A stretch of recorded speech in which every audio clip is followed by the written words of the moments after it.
Well, good morning. I'm Lieutenant Governor Kim Reynolds, and thank you so much for inviting me to join you today in Davenport. You know, this weekend we had the arrival of our 7th grandchild, and we're very exciting. She's got 3 big brothers, so we were so excited to welcome Ansley to the family. But with the arrival of Ansley, I thought it would be important for me to spend some time with my grandchildren and help out our daughter. So I'm sorry that I wasn't able to join you in person, but I appreciate the opportunity to talk to you for a few moments this morning via this video.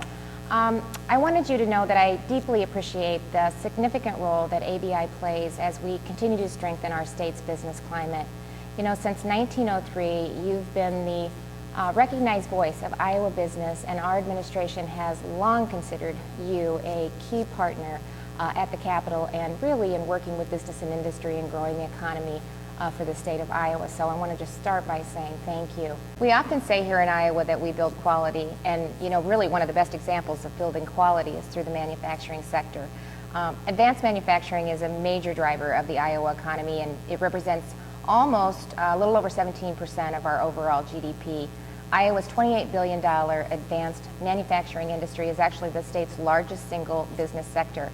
In fact, Iowa reaps 3 times more from manufacturing than farming, and I think that's a fact that really surprises people sometimes. Of course, our agricultural industry certainly helps drive our great growth in manufacturing, but I think that's a statistic that surprises people sometimes.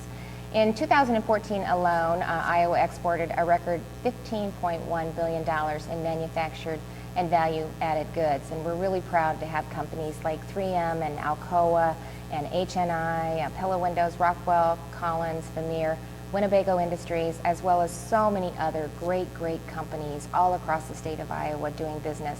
We talk about hitting a historic record exports with $15.1 billion. The fact is that 1 in 5 Iowa jobs rely on our ability to export our goods.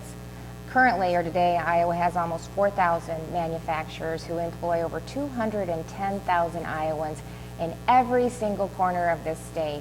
And last month I had a chance to visit one of those excellent manufacturers in Cedar Rapids, and it was to a company called Highway Equipment. You know, the governor and I go to all 99 counties each and every year, and last year during Manufacturing Week we were able to visit several manufacturing companies across the state of Iowa, many multi-generational family-owned businesses. But it is a great opportunity to see what's happening and really meet with business and industry leaders about the industry and what we're doing right and what we're doing wrong. So I appreciated the fact that Rocky Shepard, who is the president and CEO of Highway Equipment Company, was able to host us at the business. But she also was part of a trade mission that I led last month to Brazil, and it was we really appreciated the fact that they were able to participate in that with us.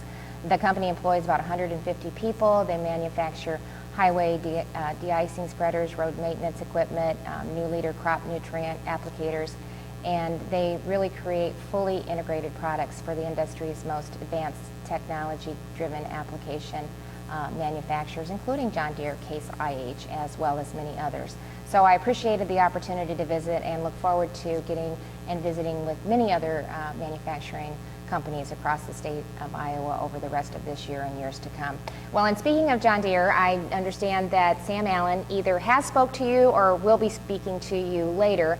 And I know I don't need to tell any of you there about the excellent reputation that John Deere has, and of course it's a little personal to me. I always tell people I grew up green, but my dad was employed for John Deere for over 40 years. So again, we are so fortunate to have them as a major employer in our state, and as most of the companies that are there today, just wonderful members in the community as well. So I know one of the most important issues to employers, and this is what we hear as we travel across the state, is really making sure that we're growing our talent pipeline in Iowa.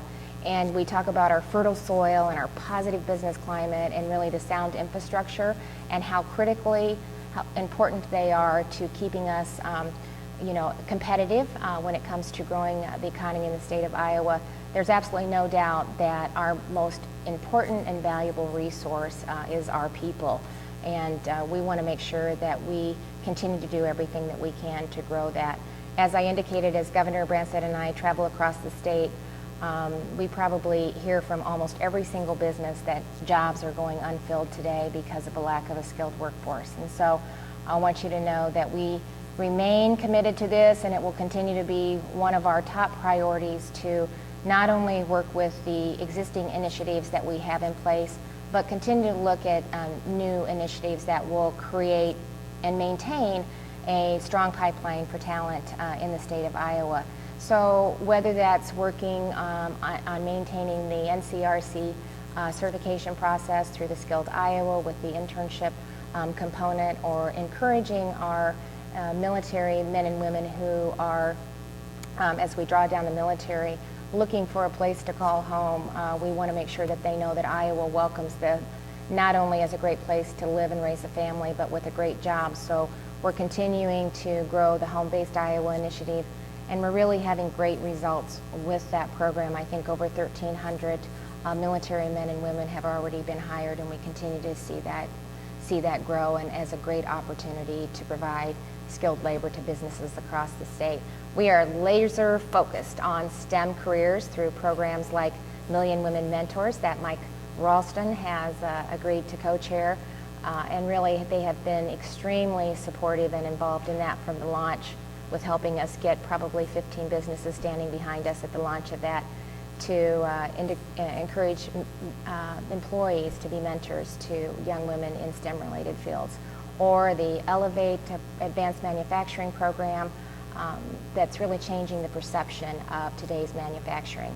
We really all have a shared obligation to ensure that our state's global competitiveness is strengthened by our state's positive business climate and a workforce to meet the need. This session, we also took a hard look at both physical as well as digital infrastructure in our state, and that certainly was reinforced by the Patel 2.0 study that we needed, if we were going to continue they believed was the economic growth that we have the potential to grow to, that we needed to invest not only in roads and bridges, but in broadband connectivity. So with bipartisan support, we were successful in raising the user fee for roads and bridges, and Iowans will see over $70 million in this fiscal year and another $204 million in fiscal year 16 that will go straight into infrastructure projects around the state of Iowa. So that needed to be done, and we were happy that with a bipartisan effort we were able to do that.